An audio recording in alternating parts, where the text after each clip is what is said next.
Boa tarde, amigos telespectadores da TV Mundo Maior e rádio ouvintes da Rádio Boa Nova. Estamos aqui em mais um programa novamente, hoje ao vivo, na qual nós podemos falar diretamente, você ligando para nós pelo telefone, pelo WhatsApp e também pelo Facebook, que está ao vivo também assistindo. Quem estiver no Facebook da TV Mundo Maior vai estar assistindo com a gente ao vivo e pode fazer sua pergunta, sua consideração também por lá. Aqui você pode ligar para a gente no telefone 0800 979 5011 e vai falar diretamente com a gente aqui. Não fale com a gente, né? Converse com a gente diretamente pelo telefone e também pelo WhatsApp e pelo Facebook. Nosso WhatsApp é 996433827 e pelo Facebook é só entrar na nossa página e você vai poder falar com a gente, né? O facebook.com/TV Mundo Maior, tudo junto, e nós estamos juntos mais uma vez. E o programa, novamente, tem como proposta falar sobre os transtornos mentais à luz da doutrina espírita. E a nossa proposta hoje, neste programa, é falar sobre um assunto bem espírita, né? Por que eu digo bem espírita? Porque o transtorno mental, que seria o não desejado dentro da saúde mental, mas muitas vezes o distúrbio, o transtorno, é uma ajeitação da nossa saúde mental. Assim como o caos é o prenúncio de uma nova organização, né, do cosmos.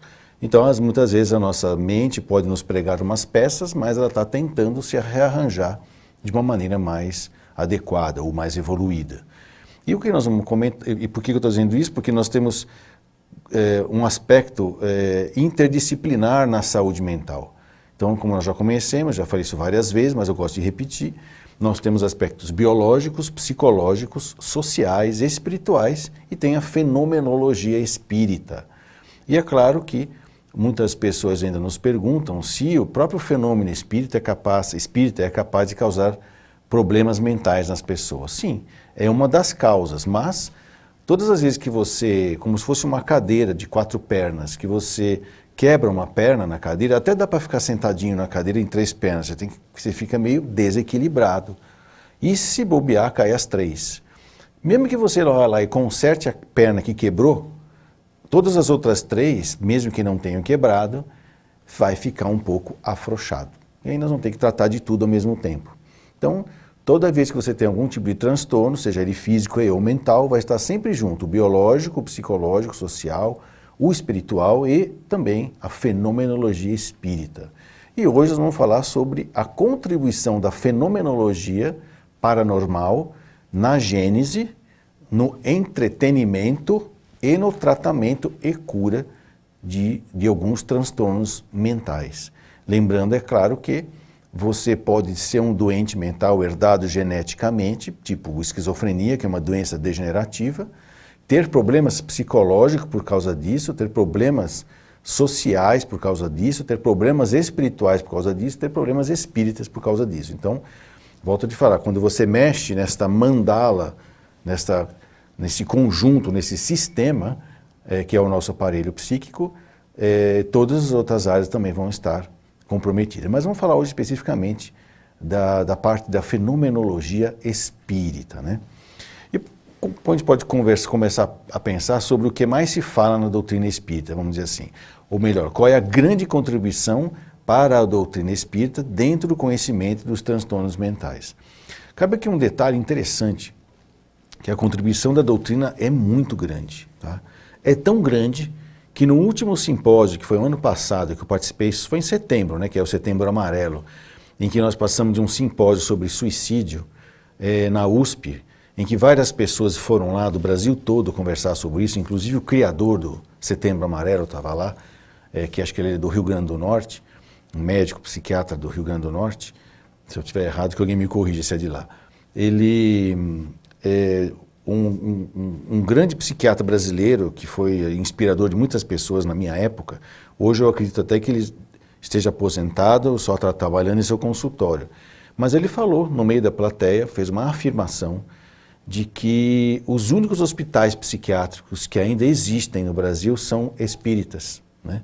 E que lutam muito com a falta de dinheiro ou de auxílio, né, vamos dizer assim, financeiro para se manter funcionando. E que ele diz que o melhor hospital do Brasil é o Hospital de Itapira, né, que é o Hospital Américo Bairral. Isso vindo de um grande catedrático de psiquiatria, de uma escola de medicina extremamente organicista, né, dizendo que é o melhor hospital é espírita.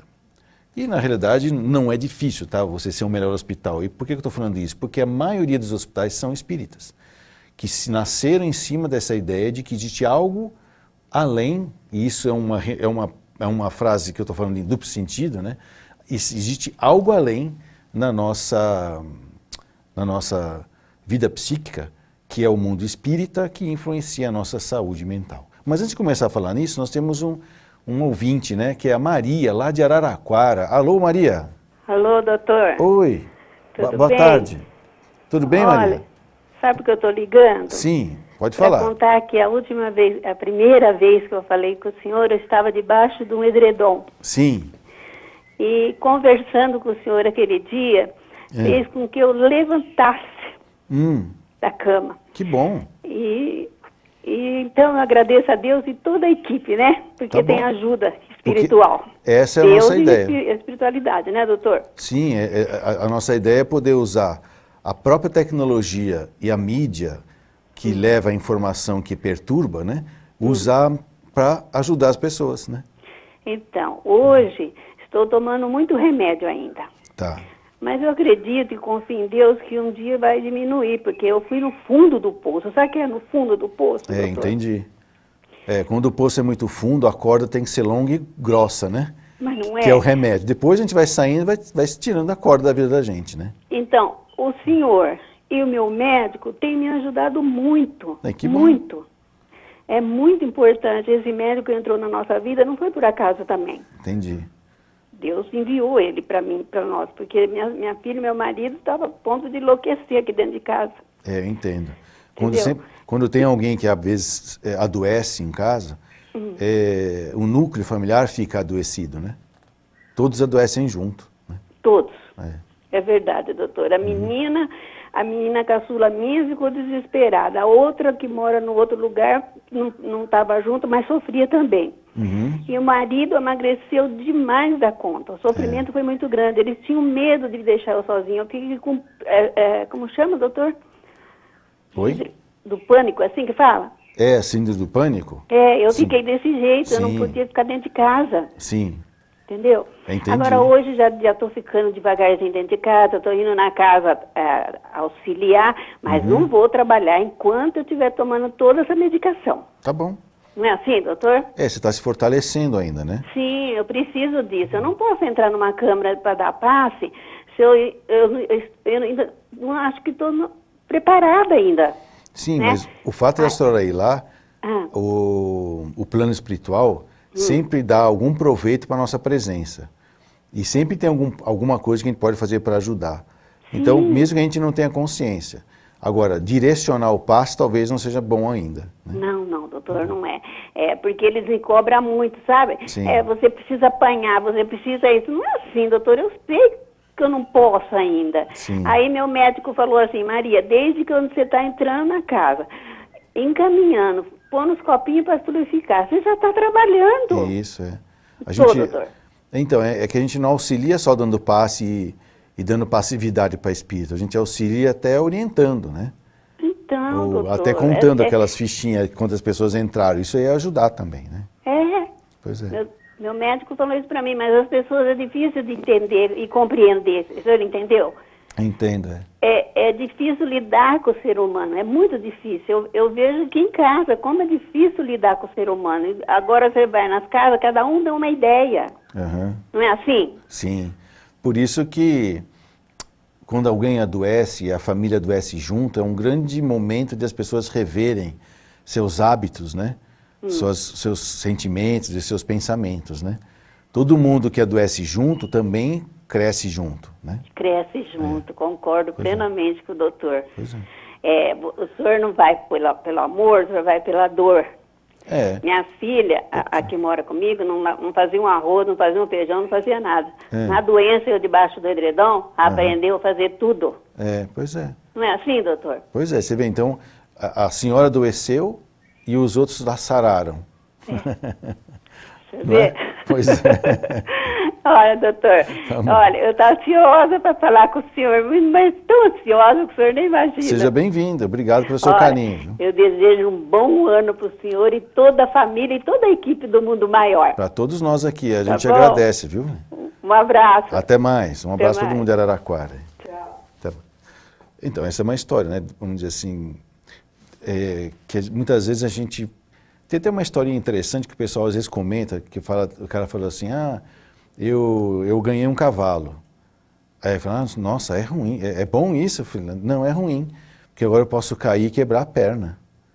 E aí o cara fala assim, não, mas quebrar a perna é ruim, né? Eu falei, não, quebrar a perna é bom, porque se eu não estiver com a perna quebrada, eu não vou para o exército, aí não tenho que ir para a guerra, eu não vou morrer. Então isso é bom. Não, isso não é bom, porque, sabe, você sempre consegue ver o lado bom e ruim das coisas. O que acredito é que algumas coisas não são gostosas. E tanto as gostosas como as não gostosas, todas é para o nosso bem, né? Desde que a gente sabe aproveitar e tirar a informação que nos acrescenta daquilo. Por isso que se a gente for falar agora da influência dos espíritos na nossa saúde mental, né? Eu sempre gosto de fazer um inverso das coisas, porque a gente tem a impressão de que existem dois mundos, né? Nós e os outros, né? Os encarnados e os desencarnados. Do ponto de vista mental, é um mundo só. A única diferença é que nós estamos atrelados a um órgão de carne para poder manifestar o que a gente sente, pensa, vai falar ou vai fazer.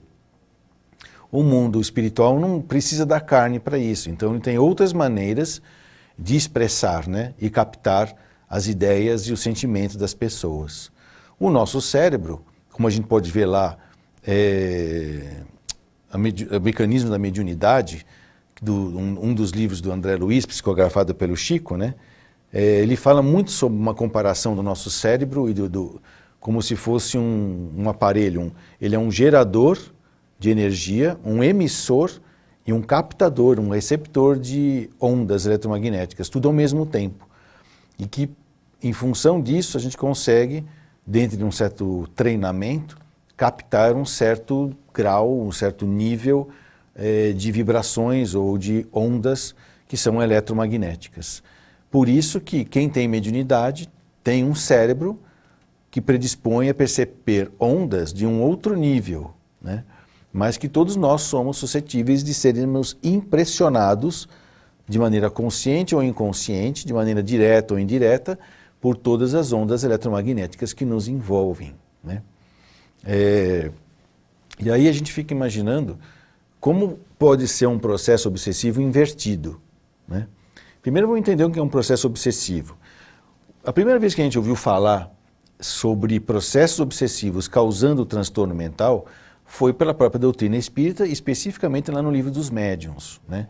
Em que eles comentam lá que quando os médicos estudarem melhor as relações entre o espírito e a carne, né, através do perispírito, a causa, a origem de muitas doenças vão estar sendo esclarecidas e, portanto, o tratamento também.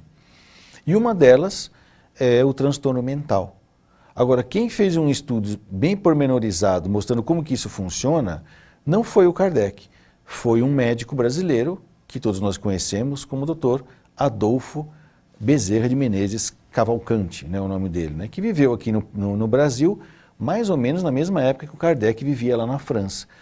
Tanto que o Bezerra de Menezes é chamado com uma alcunha carinhosa de o Kardec brasileiro. Ele foi o fundador da Federação Espírita do Brasil e ele escreveu um livro, enquanto vivo, né, sobre o transtorno mental. Chama-se A Loucura sob Novo Prisma. Ou seja, existe a possibilidade de você ter uma doença mental que dissimula uma lesão cerebral, mas não tem lesão cerebral. E junto com isso, ele criou o primeiro aparelho para você examinar o cérebro da pessoa, né? Hoje nós temos ressonância magnética com emissão de pósitrons, temos uma série de coisas aí que pode nos dar a imagem e também eletroencefalograma que dá a função do cérebro. Mas na primeira vez na época ele criou um aparelho, né, que você podia discernir e separar o que é doença mental por lesão do cérebro, tá, porque isso existe, tá, e o que não tem nada a ver com o cérebro. Lembrando também que nessa época, talvez um pouco depois, veio também os grandes pesquisadores, principalmente Freud, da parte da psicologia, que também é um estudo sobre como produzir problemas mentais sem você ter lesão cerebral. E aí, é claro, o Bezerra de Menezes falou muito sobre o processo de obsessão. Lembrando de que obsessão é a influência pertinaz e com intenções malévolas de um espírito desencarnado sobre um espírito encarnado. E muitas vezes tem a ideia de vingança ou de perseguição ou coisas parecidas. Primeira coisa que a gente vai pensar é que nem sempre um espírito obsessor nos quer mal. Tá? Muitas vezes, e a primeira vez que eu vi isso, eu estava começando a trabalhar na Federação Espírita, num primeiro grupo que eles tinham criado para atender crianças. E eu entrei como médium. E eu lembro que a gente tem o nosso sistema lá, né, de dar passividade, e a gente mesmo, do grupo, faz a doutrinação, né, que seria orientar o espírito desencarnado. Né? A grande maioria das crianças tinham como obsessores seus ancestrais. Uma mãe, um avô, um tio, um irmão, que por afeição estava junto e não queria mal, queria ajudar. E eles não entendiam, mais ou menos assim, por que é que toda vez que eu vou lá ajudar o meu filho, o meu neto, por exemplo, eles chamam um médico? Se eu já estou lá, na realidade chamam um médico porque o menino adoece, ou a menina adoece pela presença energética dessa avó, que na maior das boas intenções tenta ajudar, mas energeticamente está atrapalhando. E aí não é difícil você conversar com ela, que é a tal da doutrinação, porque não estou doutrinando ela para o espiritismo, eu estou orientando ela, e olha, a senhora já desencarnou, a senhora não faz parte mais deste mundo, observe o corpo pelo qual a senhora está falando, e eu tenho uma proposta para a senhora, vá com os mentores que estão aqui do seu lado, que eles vão ensinar a senhora como ajudar o seu neto. Depois a senhora volta, porque por enquanto a senhora não está conseguindo ajudar porque não sabe como ajudar, não é que não queira ajudar. Mais ou menos como eu falo assim, eu já comentei aqui, se você tem seu filho que está com apendicite, aí você pega ele, põe em cima da pia da cozinha, pega a faca do pão e opera? Não. Você vai levar para quem sabe operar apendicite, não é assim? É a mesma coisa. Se o pai teimar em operar, ele está sendo um obsessor encarnado do seu próprio filho, vai acabar causando uma lesão séria, talvez até desencarne por tentar ajudar, não é? Então a influência de um espírito desencarnado de maneira pertinaz e com ideias malévolas, ou seja, de causar vingança ou causar o mal, esse é o obsessor.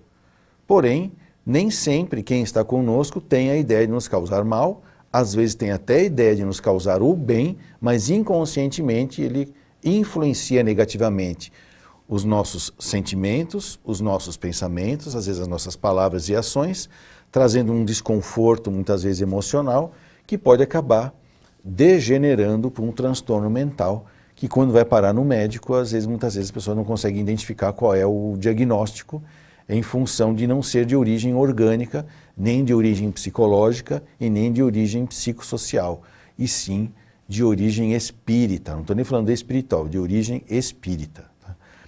Aí então que a gente muitas vezes acaba vendo, vamos dizer assim, o excesso de medicação, ou o excesso de manipulação, vamos dizer assim, de procedimentos médicos ou psicológicos em pessoas que têm um transtorno ligado mais à fenomenologia espírita. Vou contar um caso, depois do intervalo, que a Thaís já olhou para mim, vai acabar, né? Depois do intervalo, da primeira vez que eu identifiquei, eu vi um caso desses, eu ainda servi o exército, e um colega meu me chamou para falar sobre uma sobrinha dele. Mas aguenta aí, que agora é hora do plim-plim, né? A gente volta já já, tá?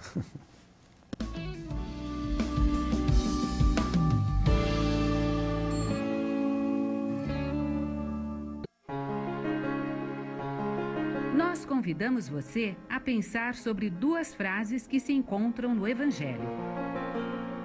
Na primeira, Jesus diz: vós sois a luz do mundo. O Espiritismo traz luz para a sua vida? Se você respondeu sim, então pense nessa segunda frase. Ilumina a todos os que se encontram na casa. Ilumine a casa mental da humanidade com a campanha Espiritoteca. Entregue páginas de luz. Serão 20 mil livros espíritas entregues onde pessoas precisam de iluminação. A partir de R$ 12,00, você patrocina a entrega de livros em hospitais, presídios, locais públicos e até na montagem de bibliotecas em centros espíritas. Os livros serão entregues pelos padrinhos da campanha, os comunicadores William Sanches, Adão Nonato, João Lourenço e o Franklin do programa Mutirão. E o melhor, você vai receber recompensas de acordo com a quantidade de mentes que você iluminar. Agradecimentos, mensagens personalizadas com o seu nome e até a oportunidade de entregar os livros junto com um dos padrinhos da campanha. Acesse mundomaior.com.br ou ligue para 0 operadora 11 4966 5775. Cultura, fé raciocinada e reflexão você encontra somente aqui na Mundo Maior. Veja as principais obras de Lourdes Gagete que separamos especialmente para você. No romance A Quarta Cruz, você irá adentrar na vida de Salvatore, narrando uma de suas experiências encarnado como um romano que teve o privilégio de se deparar com a grandiosidade de Jesus e não se deu conta. Já em Marcados pelo Passado, a autora aborda como nada é por acaso. Todas as pessoas que nos envolvemos podem sim ter feito parte ou ter sido um grande amor em outra vida. Confira nessa obra como todos os acontecimentos têm um porquê, além de ter o seu momento certo de acontecer. E não esquecemos os baixinhos. Em Tininha Gota d'Água, levaremos todas as crianças para o mundo fantástico, onde aventura e diversão são essenciais. Porém, nas entrelinhas, a principal mensagem é mostrar a importância da preservação ambiental. Obras com propostas diferentes, mas que vão acrescentar cultura. Adquira já pelo site mundomaior.com.br ou através do telefone 0 operadora 11 4966 5775.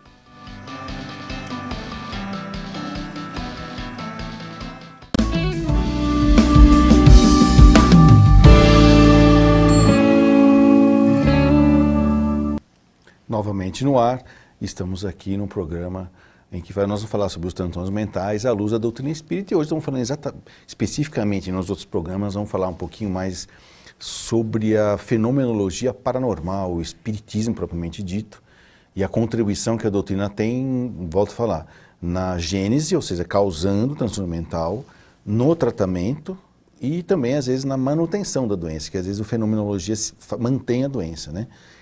Mas como a gente trata disso, usando o próprio conhecimento da doutrina, tanto do ponto de vista de doutrina mesmo, no sentido de conhecimento científico e filosófico, e principalmente também no sentido de libertação espiritual, que é o sentido mais religioso, né, no contexto religioso. Nós temos alguns WhatsApps que chegaram para a gente aqui, antes de eu contar o caos, né, que eu acabei vendo lá no Exército, nós vamos ver aqui, olha. Esse aqui veio lá pelo Facebook, o nome da moça é Consuelo. Ela diz assim: por que será que quando me aproximo de determinadas pessoas, sinto náuseas e um grande mal-estar? Seria algo espiritual? Pode ser, viu? Se não for labirintite, né? Porque a gente tem que... Parece que é brincadeira, né? Mas a gente tem que afastar coisas orgânicas, né? Nunca pensar no sobrenatural primeiro, mas pensar nas questões imediatas, vamos dizer assim, materiais. Dr. Hernande Guimarães de Andrade, que foi o único parapsicólogo brasileiro respeitado cientificamente no mundo científico, né, em termos internacionais, a grande maioria das pessoas que diziam que tinha algum tipo de paranormalidade acontecendo na casa dela, ele ia lá investigar, né? A grande maioria era fraude, né? São pessoas com alguma dificuldade emocional que, na tentativa talvez de preencher sua vida com algum tipo de situação ou chamar atenção ou querer ter algum valor, acaba criando situações. Eu lembro bem de uma cena que ele fez, que ele colocou uma câmera, e naquela época era difícil ter esse equipamento, de um menino que dizia que tinha um fenômeno de poltergeist na casa dele, que lançava objetos no chão, nos ambientes onde ele estava, e isso só acontecia quando ele estava sozinho. Não foi difícil o doutor Hernani tentar ver o que estava acontecendo, porque ele ia, orientava a família, e a maioria das vezes era o próprio menino que ia na prateleira, pegava e jogava no chão e começava a gritar, né? Então isso pode acontecer. Por isso que, se você se sente mal na presença de alguém, pode ser que até psicologicamente você não gosta daquela pessoa. Eu, pelo menos, fico muito enjoado perto de pessoas com perfume muito forte, né? Então não é nada espiritual, é do nariz mesmo, já é grande a napa aqui, eu ainda fico sentindo o cheiro. Vocês lembram, não, ele ainda é vivo, né, do Silvio Santos? Né, o Silvio Santos tem esse problema também, ele tem enxaqueca. Eu não tenho enxaqueca, mas ele tem enxaqueca quando tem perfume. Por isso que às vezes quando você vê ele lá com as amigas de trabalho dele, lá no programa, ele chega, sai pra lá, sai pra lá. É porque as moças que vão lá trabalhar vão com um perfume muito forte. Então, volto a falar, se você afastou qualquer coisa física, psíquica e social que pode deixar você com mal-estar, porque você pode até ter raiva de alguém e a presença da pessoa te causar um mal-estar. Se não for nada disso, então pode ser até que você esteja na tua sensibilidade mediúnica captando alguma energia da pessoa e que isso se transfere em termos de mal-estar físico, vamos dizer assim, que pode ser de qualquer tipo, dor de cabeça, batedeira no peito, mal-estar de estômago, dor de estômago, enjoo, né?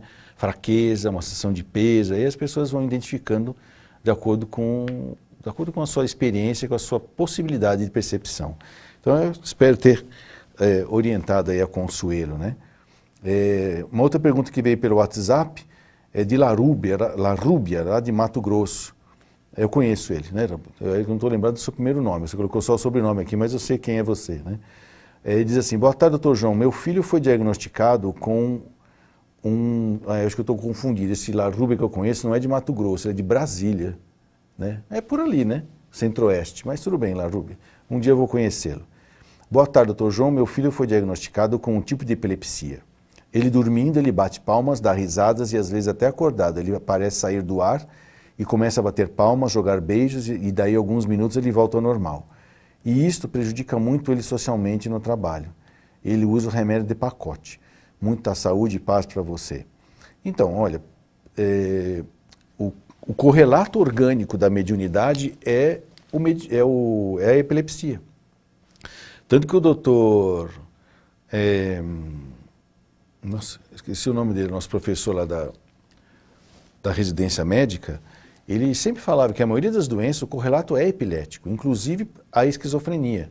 Lembrando que se você tem um foco epilético, por exemplo, no sistema límbico, você vai ter oscilações do humor. E se isso for muito intenso, chega ao ponto de você perder o controle, ou da depressão, ou então entrando em muita depressão profunda ou em mania. E aí, o doutor Aníbal Silveira, né? E aí eu fico imaginando que as crises epiléticas, que não é só aquela que você tem, que cai no chão e baba e faz xixi na roupa, vamos dizer assim, desmaia e se debate no chão, tem vários outros tipos. E uma delas pode ser essa, a gente chama de crises complexas. Essas crises complexas, é que eu desconfio que muitas delas têm a interferência do plano espiritual. Claro que tem o correlato orgânico, tem lá o foco epilético, mas o que acione a crise e a maneira pela qual ela se manifesta pode ser de origem espírita. Como pode ser orgânico, ficar muito tempo sem dormir ou ficar muito tempo sem comer em hipoglicemia, pode dar uma crise, inclusive dessas, tipo de complexas, né? Uma grande emoção, uma grande alegria, uma grande tristeza, um grande susto, que é o lado psicológico. Uma questão social, por exemplo, você ficar isolado num país que você não sabe falar a língua e só vai falar com uma pessoa só daqui 7 dias, você pode ter uma reação de ajustamento social, né? Ou pode ser um problema espiritual também, no sentido de que você tem padrões de comportamento, por exemplo, muito egoístas, de maneira que você acaba também mudando seu padrão vibratório, e aí vem a sequela espírita, que é você abrir brechas para processos obsessivos que vão cutucar uma fragilidade sua e pum, no seu caso, como é uma fragilidade, pode ser estrutural cerebral, ter uma crise convulsiva e nem sempre uma crise tônico-crônica. Pode ser uma crise complexa, parcial, como essa que o seu filho tem. Eu não sei que idade que ele tem, mas ele falou a idade? Acho que não, né? Não falou. Normalmente, depende se é uma coisa em criança, com o passar dos anos, o sistema nervoso amadurece e essas crises cessam. Mas enquanto não amadurece, a gente protege o sistema nervoso com algum tipo de antiepilético, que o Depakote, que ele comentou aqui, que é o ácido divalproico, o Depakote é um nome comercial, é bem indicado para crianças, a ponto que existe o Depakote em forma de sprinkle, que é um remédio que é feito numa cápsula, que você pode abrir a cápsula e cair umas bolinhas pequenininhas que dissolvem na comida e não tem gosto. Porque às vezes a criança não consegue engolir a cápsula, mas ela come com o remédio jogado na comida e que não dá gosto, chama-se sprinkle. Então tem dosagem para criança. Então, aparentemente, está feito um diagnóstico do ponto de vista biológico e está sendo tratado, protegendo o cérebro até que ele amadureça com o tempo e, com isso, ele não fique tendo crises que ficam expondo ele aí, tanto fisicamente como socialmente, como ele falou. Espero que o Larubia tenha aproveitado essa falação toda aqui, né?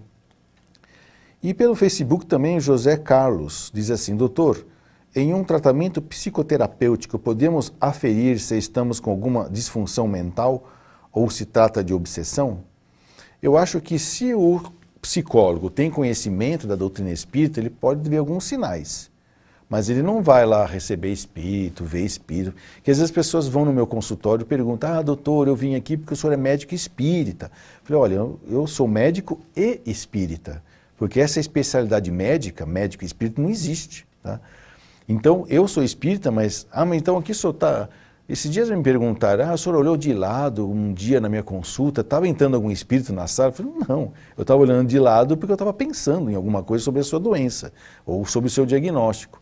Então, nem sempre, como eu volto a falar, não coloque o fantástico e o maravilhoso em primeiro lugar, né? A gente tem que sempre investigar tudo, bio, psico, social, espiritual e espírito. Então, se a psicóloga que faz a sua terapia e ela tem orientação espírita e ela desconfiou de alguma coisa, ela vai pedir para você ir numa casa idônea para poder receber uma orientação, uma casa espírita idônea para receber uma orientação espiritual. E no ambiente de consultório fazer psicoterapia e não fazer sessões mediúnicas, muito menos de terapia espírita ou de tratamento espírita, vamos dizer assim, né? De passe ou coisa parecida, né?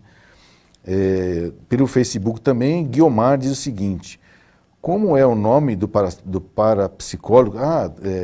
Que é o Dr. Hernani Guimarães de Andrade. Ele tem vários livros, eu tenho inclusive algumas monografias que ele escreveu sobre Poltergeist, né? Eu tenho uma monografia que fala sobre o Poltergeist de Suzano. Ele estudou muito um caso, que acho que é esse de Suzano, sobre pirogenia, que é fogo, né, que surge no meio das coisas sem causa aparente. E quando se diz no meio das coisas, do tipo do quê? De dentro do colchão. Quem que enfiou fogo dentro do colchão? Não tem como. Você vai olhar assim, mas como é que o cara enfiou um palito lá dentro ou acendeu lá dentro, né? Ele investiga tudo, se não existe material inflamável, se não foi alguma exposição, algum calor excessivo, coisa parecida, e ele vai minuciando. Ele só publica como fenômeno paranormal se tudo for comprovado e não afastando primeiro afastando fraude e depois comprovando com fatos. Então existe fenômeno sim, e ele é um dos parapsicólogos que também contribuiu muito para o EVP, né? O Electric Voice Phenomena, né? Que é a transcomunicação instrumental, que é a comunicação dos espíritos através de aparelhos eletrônicos, né? Seja pelo som, depois começou pela imagem, depois passou a ser por tela de computador, e parece que hoje no Brasil quem faz isso é a Sônia Rinaldi, já que o Dr. Hernani já desencarnou, né? Já se comunica através de telefone com o plano espiritual, né? E aí as pessoas ficam questionando: puxa, então para que precisa de médium, né? É que a comunicação comunicação instrumental, ela pode ser isenta de contextos cristãos ou religiosos. É uma comunicação como outra qualquer. Num contexto mediúnico dentro de uma casa espírita, isso tem um fim terapêutico, tanto para o encarnado como para o desencarnado. Então, algumas pessoas até dizem: no futuro então eu vou poder falar com os nossos antepassados que desencarnaram e falar por telefone. Vai. Mas então não vai existir mais médium? Vai. Do mesmo jeito que hoje você pega o seu celular, enche ele de música, e eu posso ouvir aqui Tchaikovsky, né? Posso ouvir aqui Beethoven, né? Eletronicamente falando, né? Mas nisso nada me impede de eu ir lá na Sala São Paulo, né? E escutar uma orquestra tocando a música do Beethoven. E eu achar que é o Beethoven que está ali, quando não é, não é? Então, a referência de parapsicologia no Brasil foi por muito tempo, até ele desencarnar, o Dr. Hernani Guimarães de Andrade. Joga no Google, você vai achar um monte de livros sobre ele, que é muito interessante. Tem um livro dele que acho que chama-se Reencarnação no Brasil. É uma coletânea de não vou dizer de provas, mas de casos cuja resolução daquele seria apenas assumir que existe a reencarnação. A melhor explicação seria a reencarnação. Okay? Acho que dos recadinhos são esses, né? A Thaís falou que sim, né? Então vamos contar o causo, né? Estava eu lá servindo o exército, recém-formado, né, em medicina, e um colega nosso, eu lembro o nome dele porque é muito parecido com o do amigo meu, o Flávio, né? Não lembro o nome de guerra dele. Acho que era, não era, não sei. O meu era Tenente Navajas, né? Porque acho que devia ter outro João lá, né? Bom, e aí ele, acho que eu já estava no meio do nosso serviço, eu digo assim, no meio, lá para setembro, a gente já tinha, acho que virado segundo tenente, né? E aí ele me falou que ele tinha, acho que uma sobrinha que estava internada no hospital Oswaldo Cruz, e ninguém achava a causa da doença dela, e ela vomitava muito, né? Não mantinha consciência, os neurologistas já tinham afastado qualquer comprometimento central, tipo derrame, meningite, encefalite, e que ele queria uma opinião de um psiquiatra. Tá bom, fui lá com ele ver. Eu era recém-formado, né? Eu tinha o quê? Se eu estava em setembro, eu tinha o quê? 9 meses de formado, né? A gente entrou no exército, a gente é recém-formado, né? Mas eu fui lá com ele, e aí muito mais num sentido de apoiá-lo do que de ajudar a diagnosticar, porque eu não tinha nem feito a residência ainda. Mas quando nós chegamos lá, já havia um psiquiatra avaliando ela. Então ele só pediu para me dar uma opinião, olhar para ela. E aí qual foi a minha surpresa, né? Eu entrei no quarto e vi uma menina, talvez de uns 12, 13 anos, vomitando grandes volumes de comida, assim, tipo, como se fosse arroz e feijão misturado, assim. Grande, grande, grande, tá? E aí ele falava para mim, então, Navajas, ela não almoça, ela não come faz 2 dias. Ela não come e ela não para de vomitar comida. De onde vem essa comida? Aí na hora me veio as coisas que eu já conhecia da doutrina espírita, né? De que o nosso centro gástrico, ele é um dos que mais nos aproxima do plano espiritual em termos de possibilidade de materialização, que é uma grande fonte, vamos dizer assim, de ectoplasma. Então eu logo imaginei que não era difícil, por algum processo obsessivo que eu desconhecia o mecanismo, e muito menos as intenções desse mecanismo, que dentro do estômago dela se materializasse substâncias que ela ficasse vomitando e que a gente olhando parecia, eu não sei, de longe parecia comida, né, vamos dizer assim, grandes quantidades de comida. Então isso com certeza era uma influência espiritual. E por quê? Né? Porque estava num hospital de primeira linha, que é o Hospital Oswaldo Cruz, tá? Talvez melhor do que muitos outros que fazem muita propaganda por aí, né? Em termos de organização, de sistema, de método, de seriedade, né? E não menos humano, né? Já havia afastado lesões cerebrais, então não era nada orgânico. Não tinha nenhum problema de estômago, também já tinha afastado com exames, né? Não dá para fazer uma avaliação psicológica porque ela estava meio que em coma, meio que sem falar nada, vamos dizer assim, meio sem contato com a gente. Socialmente ela estava lá, num quarto, sozinha, com os parentes à volta dela, né? E a avaliação psiquiátrica, não lembro na época que o colega anotou lá, nem sei se ele medicou com alguma coisa, não me lembro disso. Mas tudo dava a crer que era isso. Então, o que a gente fez, que a gente sugeriu, eu falei, eu vou pegar o nome dessa menina e eu vou levar para algum trabalho de mediunidade lá na Federação Espírita, e foi o que a gente fez.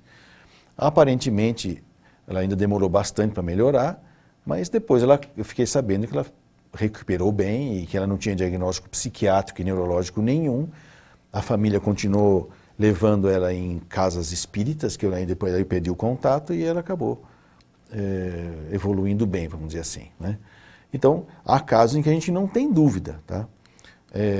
Havia um outro caso também que eu acho que é interessante, quando eu estava no 6º ano da faculdade, tinha um engenheiro, né? Primeiro tinha um médico que era, o 6º ano ele também, eu não sei se trabalhava no hospital, mas o hospital que eu fazia o 6º ano da faculdade é o Hospital do Servidor Público Municipal.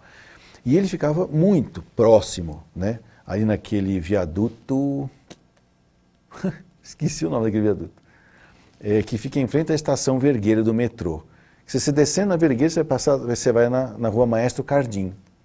Então, o hospital aqui, atravessa essa ponte que eu não lembro o nome, você chegava na Maestra Cardim. E o que tinha na Maestra Cardim? A Associação Médica Espírita. E à noite tinha umas reuniões mediúnicas, que era um colega nosso médico que fazia esse contato.